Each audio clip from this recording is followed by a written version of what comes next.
Halo Tes, jadi di sini mau tutorial nge-export IPNB. Nah, kalau kalian di collab itu kalau langsung ya nggak ada caranya buat nge-export ke PDF. Nah, yang kalian bisa lakuin, kalian download dulu IPNB-nya, terus dibuka nih.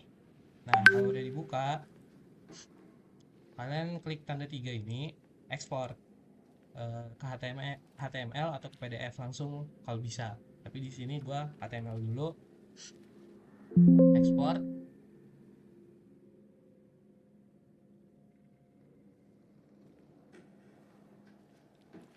Nah, di sini kalian bisa langsung Ctrl P buat nge-save as PDF. Nah, pastiin hasil eksportan kalian tuh udah di-run. Itu satu. Terus kalau bisa, selnya diseparasi, dipisahin. Biar dia nggak numpuk outputnya. Ngeliatnya di mana nih? Ini kan dipisah-pisah nih.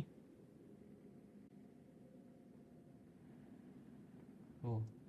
Terus tambahin markdown, udah. Atau komen lain, terserah lah. Yang penting ada penjelasan ini tuh blok ngapain gitu. Nah, langsung save. Dah, don. Selanjutnya di sini terdapat simulasi dan hasil eksperimen.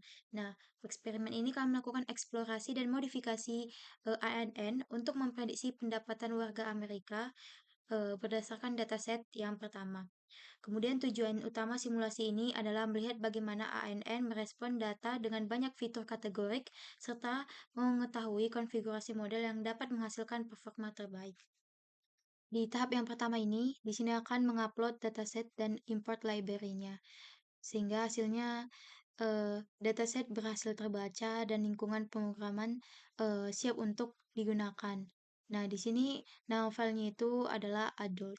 Nah, kemudian di tahap yang kedua itu load dataset dan berikan nama kolom. Nah, di sini dataset adult data tersebut kan tidak memiliki header sehingga kami menambahkan 15 nama kolom ini sesuai struktur resmi adult sensus data tersebut. Nah, kemudian di sini kami hanya menampilkan 5 baris awal informasi tipe data dan distribusi targetnya. Di sini 5 baris datanya, sehingga hasil yang pentingnya di sini yaitu adalah dataset berjumlah 32.561 baris, kemudian total kolomnya itu di sini ada 15 kolom.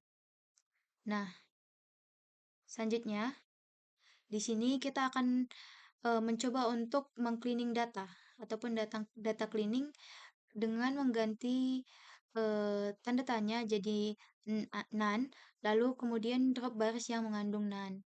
Nah, di sini ini hasilnya missing missing seperti word class yang 1836, kemudian occupation 1843, selanjutnya ada native country 583. Kemudian setelah melakukan pembersihan, dataset menjadi 30.162 baris dan 15 kolom. Lakukan pre-processing. Di sini kami mengubah label target income menjadi 0 untuk yang lebih kecil sama dengan 50K dan 1 untuk yang lebih besar sama maaf, ulang ya maaf. Selanjutnya di sini pre-processing di mana di sini kami mengubah label target income menjadi 0 untuk yang lebih kecil sama dengan 50K dan dan 1 untuk yang lebih besar 50K. Nah, di sini juga kami menggunakan fitur kategorikal one hot encoding. Nah, setelah itu hasilnya kita bisa melihat di sini kolom numerik itu terdiri atas 6, kemudian kolom kategorik itu terdiri atas 8. Nah, kemudian masuk ke nomor 5 yaitu adalah train test split plus normalisasi. Nah, di sini dataset dibagi menjadi train untuk train 80% dan tes 20%. Kemudian seluruh fitur dinormalisasi menggunakan standar scalar. Sehingga hasilnya untuk ukuran X train itu 24.129 dan ukuran X-test itu 6033. Nah, di sini data sudah berada dalam skala yang stabil untuk proses training ANN. Nah, selanjutnya di sini membangun model ANN.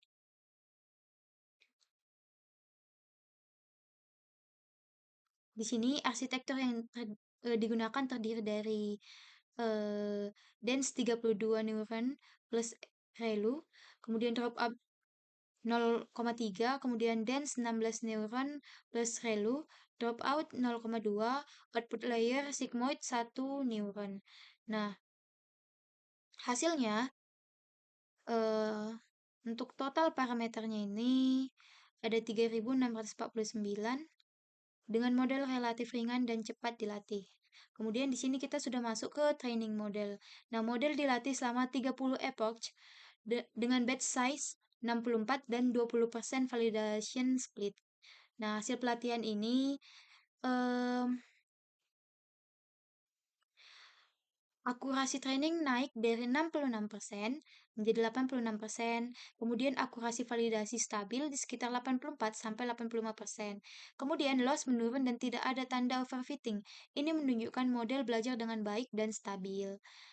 Selanjutnya, di sini terdapat grafik akurasi dan loss. Nah, di sini untuk yang conversion matrix ini bisa disimpulkan bahwa model memiliki akurasi 85,15% dan sangat andal dalam mengklasifikasikan kasus negatif ataupun TN sama dengan 4.231, tetapi sensitivitas recall hanya 60,32% setelah dihitung, karena gagal mendeteksi 596 kasus positif aktual atau false negatif. Adalah penyimpanan model. Model disimpan ke file model ANN incomes 30K.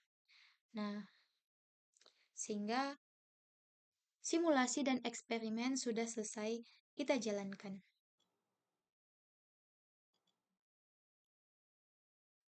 Oke, selanjutnya izinkan saya, Ade Putri Tiffany, dengan NIM 123140011. Di sini saya akan menyampaikan beberapa poin penting mengenai pengerjaan tugas besar dari mata kuliah intelijensi buatan yang kami buat pada kali ini. Oke, kita langsung saja kepada instruksi tugasnya ya. Sebentar, saya cari dulu.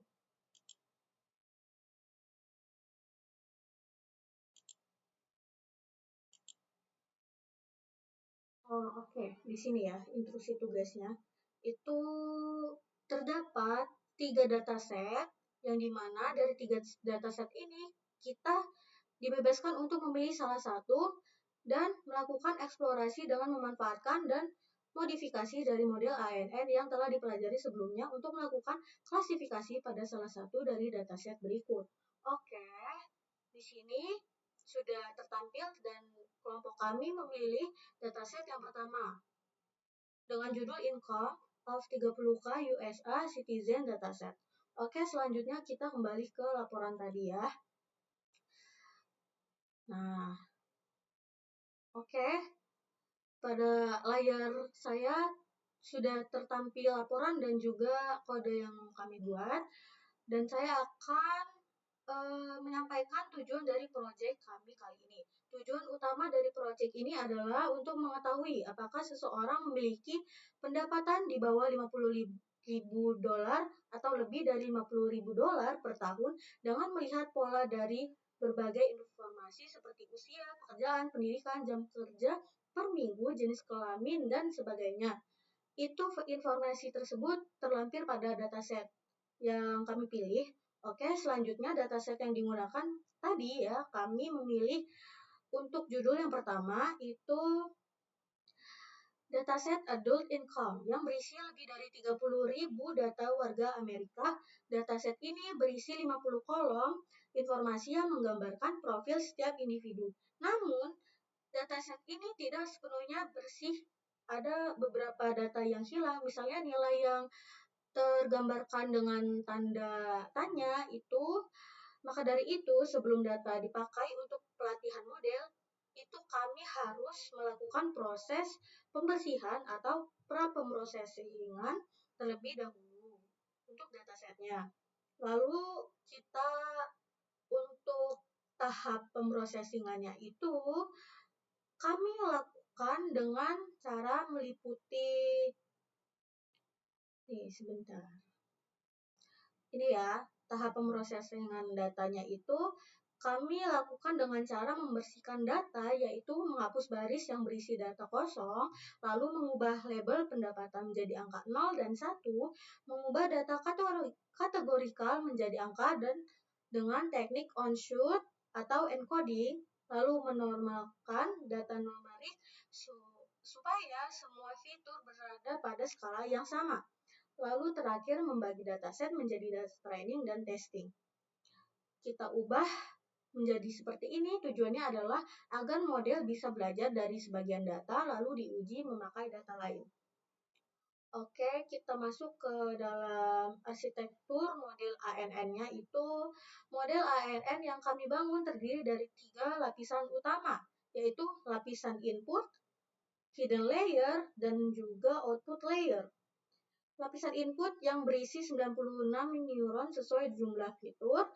Lalu untuk 2 lapisan tersembunyi masing-masing dengan 32 dan 16 neuron itu menggunakan aktivitas ReLU serta dropout untuk mencegah overfitting.